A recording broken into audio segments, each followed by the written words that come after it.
there's one more. It's called, that one is taken down.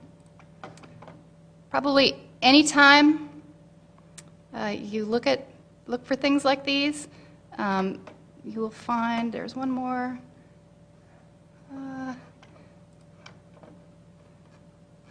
It's pdfstock.info. This one, this link doesn't work because it's been taken down. I found it earlier. I'll show you the cached one. It has been taken down, but there are, nevertheless, you can find a good many examples of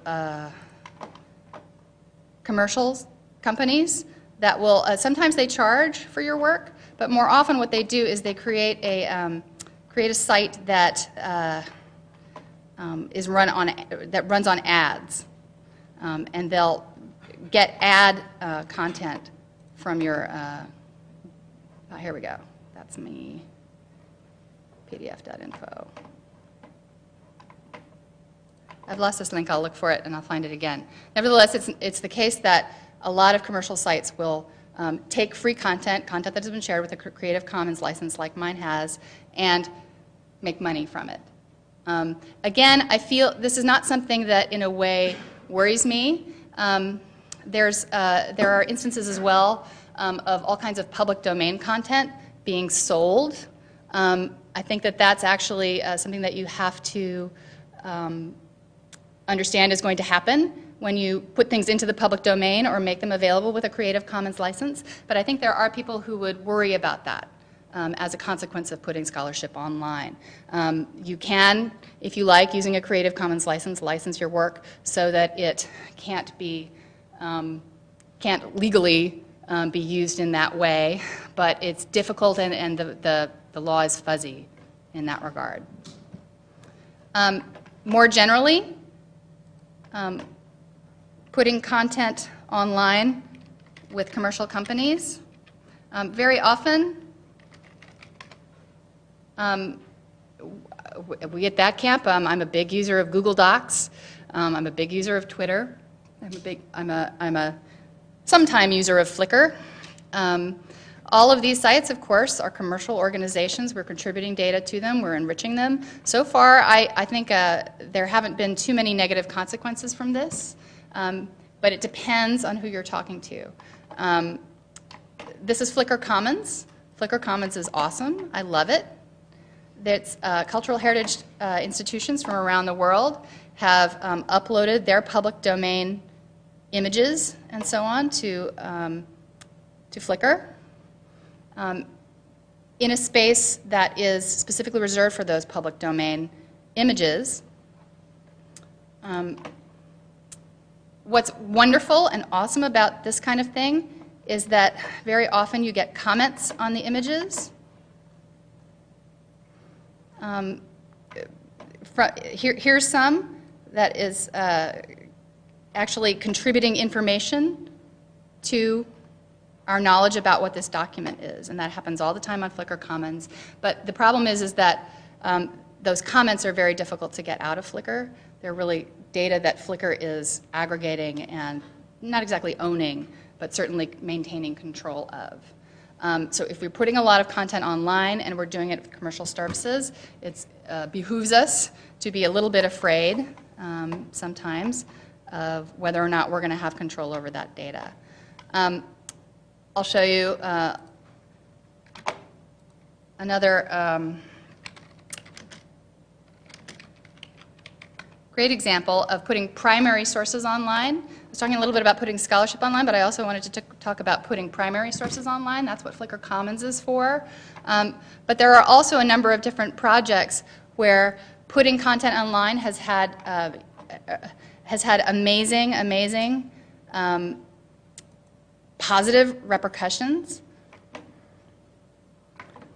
This is a project called Mapping Our Anzacs, which was done by a terrific guy named Tim Sherratt, who used to work at the National Archives down in Australia.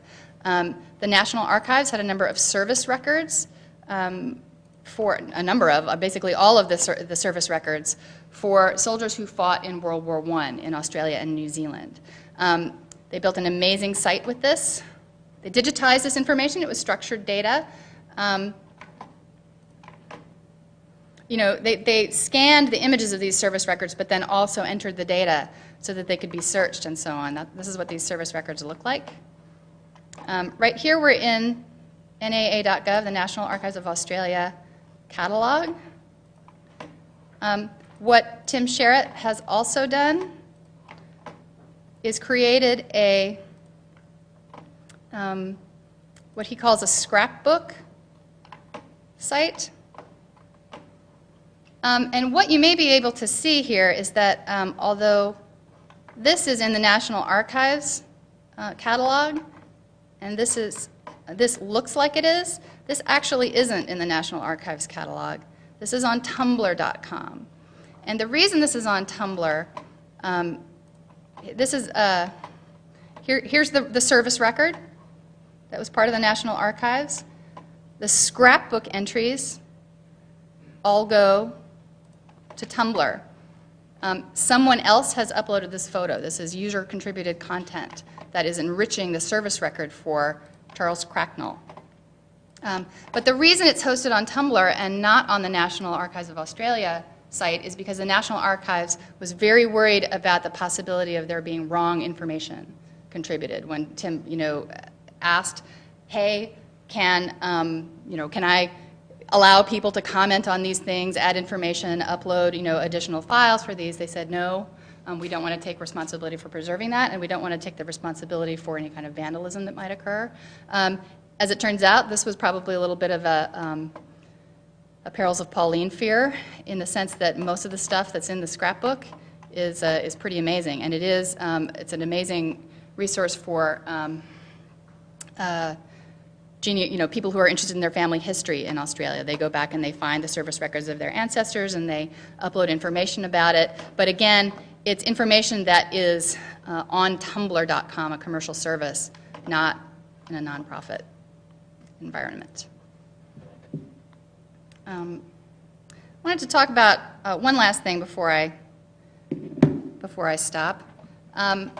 I've talked mainly about research and primary materials. I figured I didn't even want to talk about the benefits of putting teaching materials online, because you guys are leaders in that, as we've just seen. I did want to talk about, and maybe hopefully hear a little bit from Jim and all of you, about some of the rhetoric about the perils of that, and specifically with reference to a book called DIYU, which is a book called Edupunks, Edupreneurs, and the Coming Transformation of Higher Education. I actually think this is a very well-written book. It cites Jim Groom and Gardner Campbell and a number of people who are well-known, deservedly well-known at this university. But it's a troubling book, and I fundamentally don't agree with its basic conclusion, which is that higher education is destined for a coming transformation. Fundamentally, what this book is saying is that because universities are putting a great deal of free educational content online, there may no longer be a need for a university.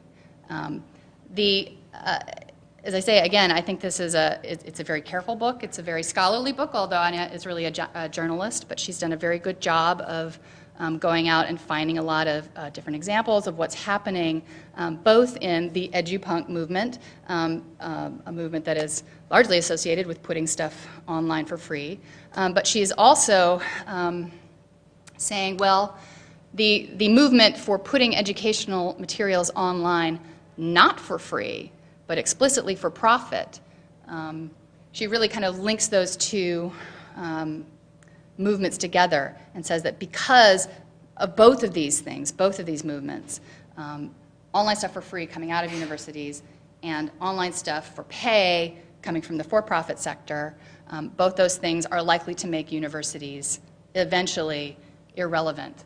One of the terrific quotes she has, one of the things she says in this book, when she's talking about this coming transformation, she's very careful, and she says, many universities may remain the same for decades to come, which I always think is kind of an amusing quotation because, well, how many decades? 2? How many universities? 10? She's very careful not to say universities are irrelevant, universities are dying, higher education is in a bubble, people are no longer going to pay huge amounts of tuition. She doesn't have that kind of extreme rhetoric. She's careful, but I think fundamentally this book is saying universities are in danger of going out of business.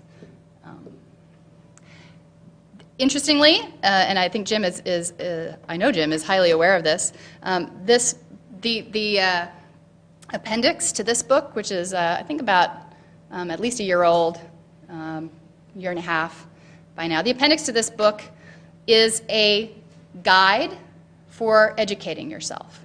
DIYU, right? Do it yourself university. The appendix of this book says, hey, if you're interested in getting a college education all on your own without a college, here are some resources that'll help you do that. She's announced that she's going to write a brand new book that focuses on that. Let's see. Announced that quite recently.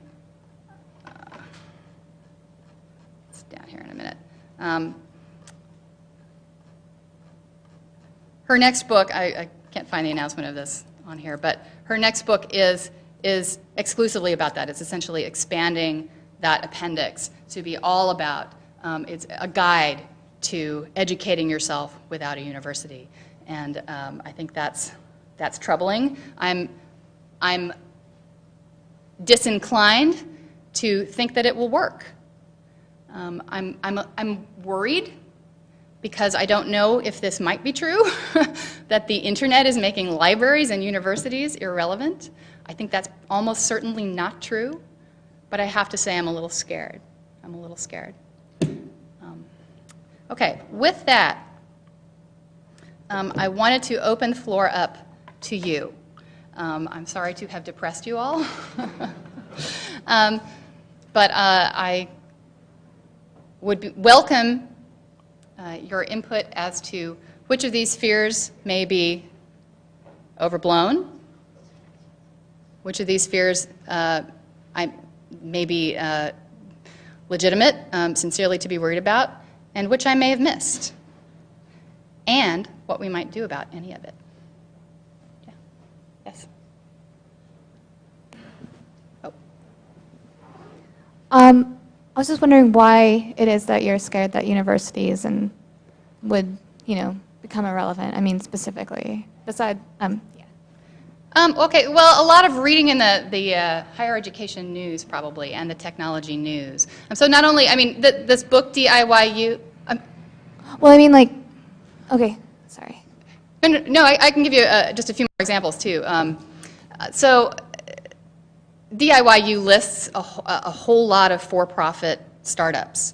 I went to South by Southwest. This is in the technology and for-profit sector, which I kind of spend a lot of time in. And there is a lot of rhetoric. Even Tom mentioned it yesterday when he said businesses look at public education not as fish in a barrel, but as a dead fish washed up on shore. The corporate sector it believes it can take over the job that universities do. They can do it more cheaply, more efficiently. There are, venture capitalists giving money to education startups.